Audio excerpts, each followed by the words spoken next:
Hello दोस्तों, आप सभी का एक बार फिर से वेलकम है अपने यूट्यूब चैनल एग्री ट्यूटोरियल में।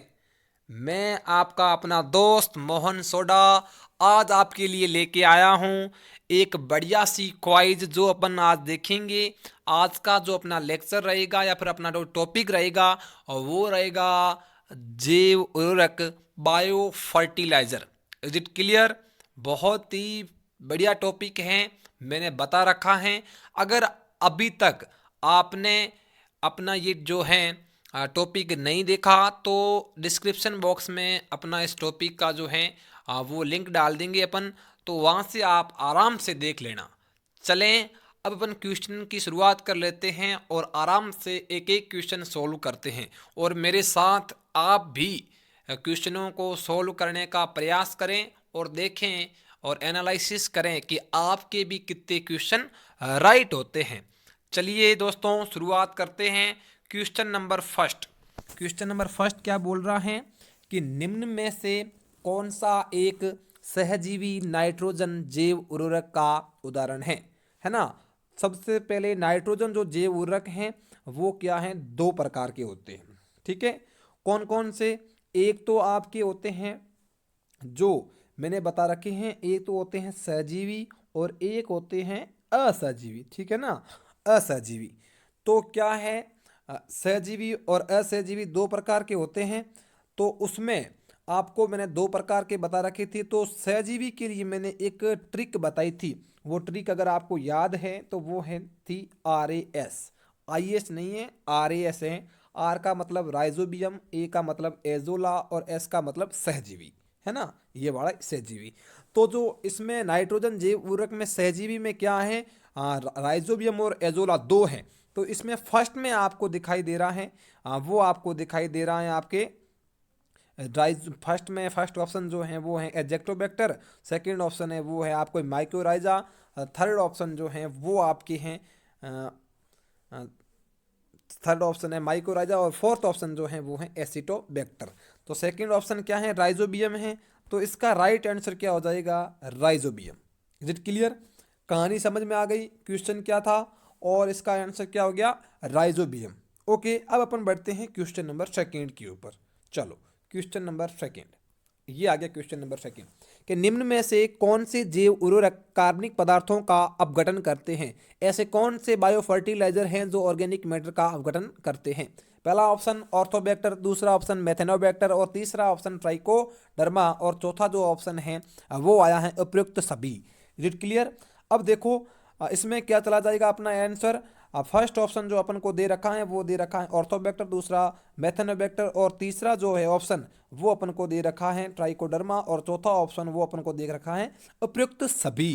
तो इसका जो राइट आंसर है वो आपके चला जाएगा उपयुक्त सभी, है ना। क्या चला जाएगा, उपयुक्त सभी, ये वाला ऑप्शन अपने राइट चला जाएगा। द ऑप्शन क्या हो जाएगा, द ऑप्शन है वो राइट चला जाएगा। बिल्कुल कहानी समझ में आ गई। ऑर्थोबैक्टर, मेथेनोबैक्टर और ट्राइकोडर्मा, यहाँ पे ट्राइकोडर्मा ही याद रखना है, ना कि ग्रामा, क्योंकि ग्राम जो है गांव में कीट पाए जाते हैं, उसी हिसाब से मैंने बता दिया था।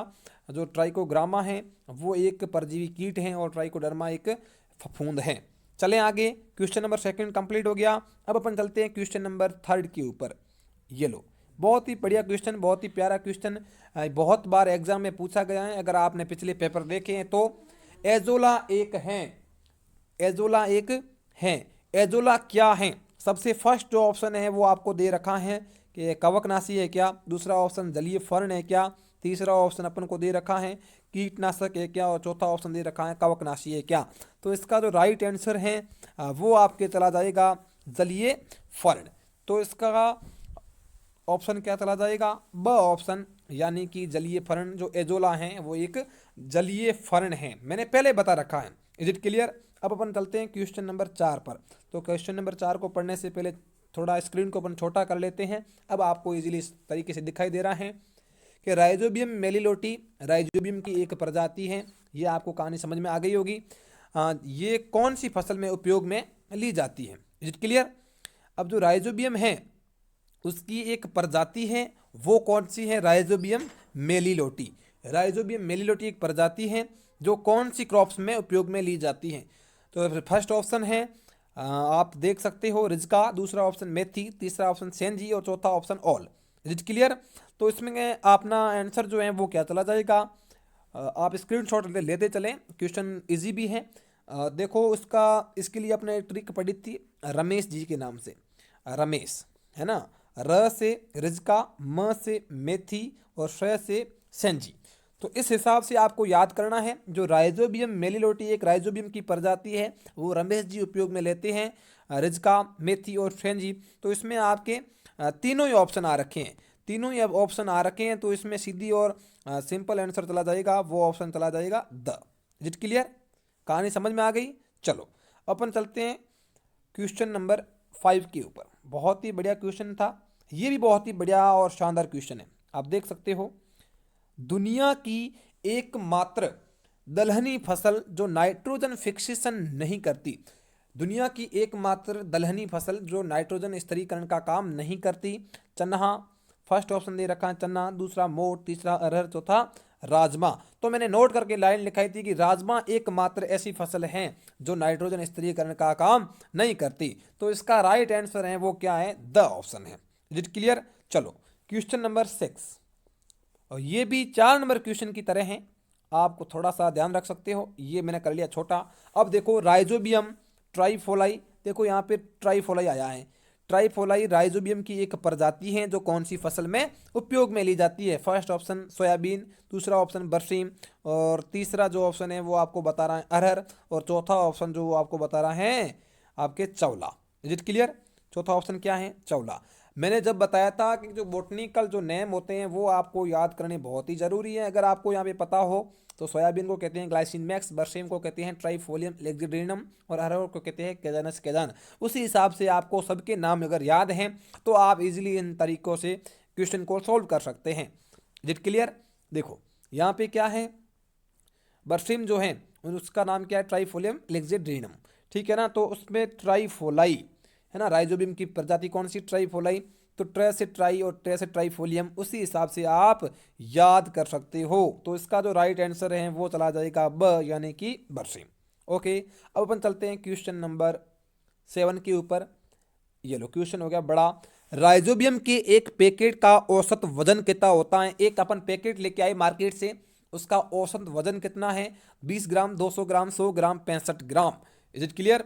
अब जो इसका राइट आंसर है वो चला जाएगा 200 ग्राम, है ना। क्या चला जाएगा, 200 ग्राम चला जाएगा। तो फटाक से कर देना ब ऑप्शन, ठीक है ना। ब ऑप्शन आपको करके आ जाना है और अपनी नोटबुक में अभी उतार लेना है, अभी तक अगर नहीं पढ़ा है तो। अब अपन चलते हैं क्वेश्चन नंबर 8 के ऊपर। ओके, अब देखो कि राइजोबियम के एक पैकेट से कितने केजी बीजों को उपचारित किया जा सकता है। मतलब अपन राइजोबियम का एक पैकेट लेके आए, उसमें कितना राइजोबियम है, 200 ग्राम है, उससे अपन कितने केजी बीजों को उपचारित कर सकते हैं, है ना। तो इसमें फर्स्ट ऑप्शन आपको दे रखा है 100 केजी, दूसरा ऑप्शन 150 केजी, तीसरा ऑप्शन 10 केजी और चौथा ऑप्शन 20 केजी। तो इसमें आपका जो राइट आंसर चला जाएगा वो आपका चला जाएगा 10 केजी। क्या चला जाएगा, 10 केजी, यानी कि स ऑप्शन इसका राइट है। मतलब अपन जो 200 ग्राम का पैकेट लेके आए थे उससे अपन 10 केजी बीजों को उपचारित कर सकते हैं। अगर आपसे पूछे कि 100 ग्राम बीजों से, सॉरी 100 ग्राम जो है वो राइजोबियम से अपन कितने केजी, तो सीधी बात है इसका आधा कर लो 5 केजी। 5 केजी बीजों को अपन 100 ग्राम से उपचारित कर सकते हैं। ओके, अब अपन चलते हैं क्वेश्चन नंबर 9 के ऊपर। 9 क्वेश्चन अभी आपको दिखाई दे रहा है, हाँ ये आपको इजीली तरीके से दिखाई दिया।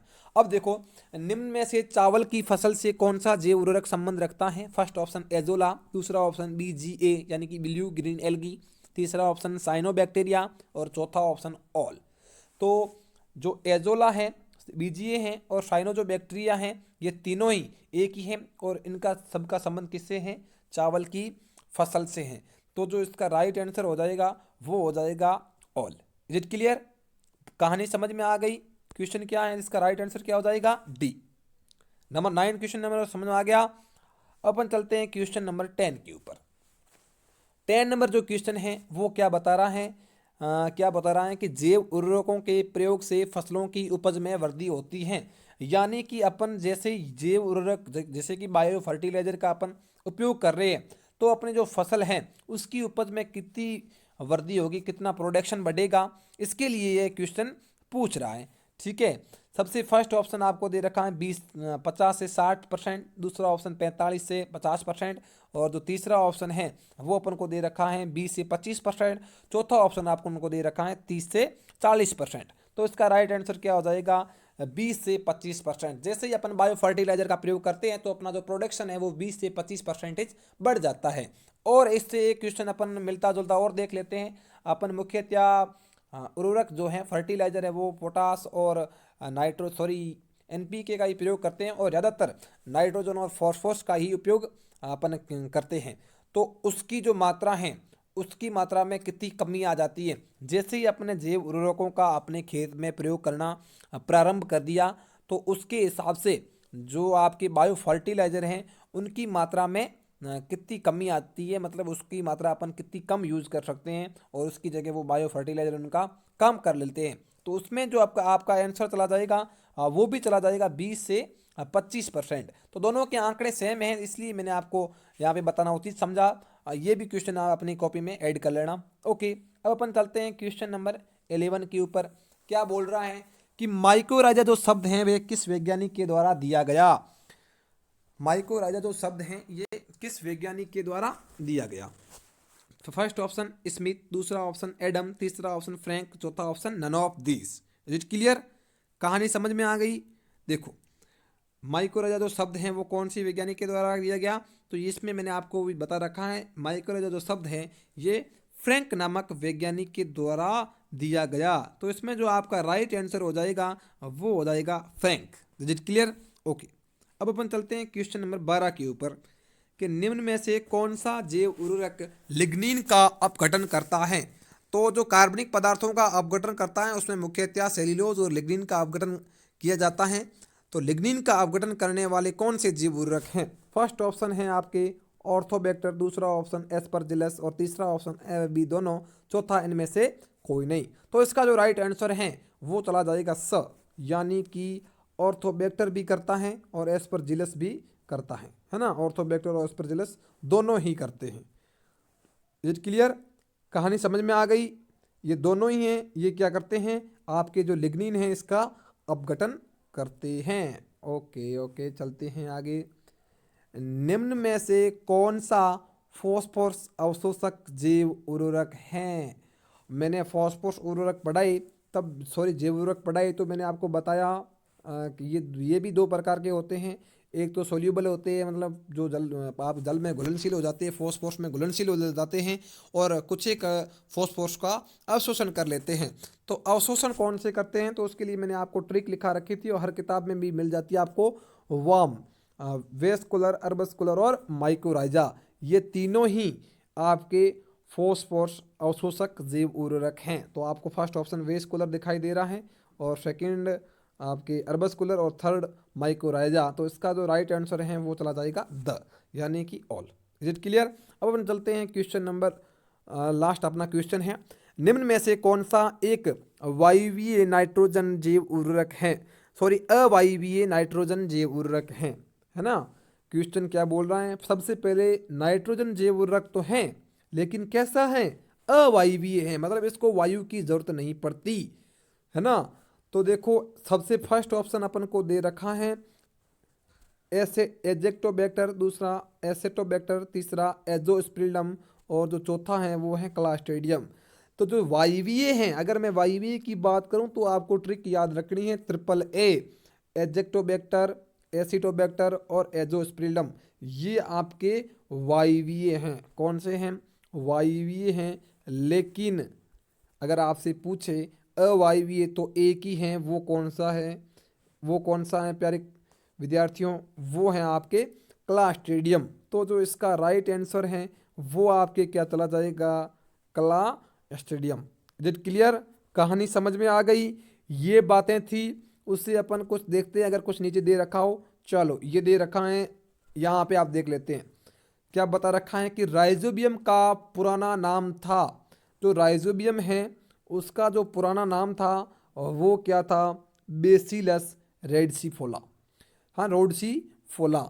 ये क्या है, आपके अपन कह सकते हैं जो राइजोबियम है, अपन पढ़ रही थी राइजोबियम के बारे में, उसका पुराना नाम है ना, पुराना जो नाम है वो क्या था, बेसिलस रोडसीफोला। Is it clear. उसके बाद अगर मैं बात करूं, उसके बाद अगर मैं बात करूं कि राइजोबियम के कार्य की खोज का श्रेय विनोग्राड्स्की को दिया जाता है। किसको दिया जाता है, विनोग्राड्स्की को दिया जाता है। अब आप मुझे ये बताइए कि जो राइजोबियम है इसका मुख्य कार्य क्या होता है, तो आप सीधी सी बात है यही बताइए कि नाइट्रोजन स्थिरीकरण, मतलब नाइट्रोजन फिक्सेशन का काम कौन करता है, राइजोबियम करता है। तो ये जो है, ये किसने बताया कि आपके राइजोबियम जो है वो नाइट्रोजन फिक्सेशन करता है, तो ये बताया विनोग्राड्स्की के द्वारा बताया गया था। अगर आपसे पूछें कि राइजोबियम जो है इसका पुराना नाम बेसिलस रोडसीफोला था, ये किसने बताया, तो ये बताया था बेंजेरिक नामक वैज्ञानिक ने, है ना। आपको कंफ्यूज नहीं होना है। आपसे अगर पूछें इसकी कार्य, तो आपको करके आ जाना है विनोग्राड्स्की। अगर आपसे पूछें कि इसका पुराना नाम, तो आपको उसके साथ में ऐड करना है बेंजेरिक, बेसिलस और बेंजेरिक। It clear. और भी कोई दिक्कत हो तो मुझे आप व्हाट्सएप के ऊपर मैसेज कर सकते हो। ठीक है प्यारे साथियों, मिलता हूँ नेक्स्ट वीडियो के साथ, तब तक के लिए अलविदा।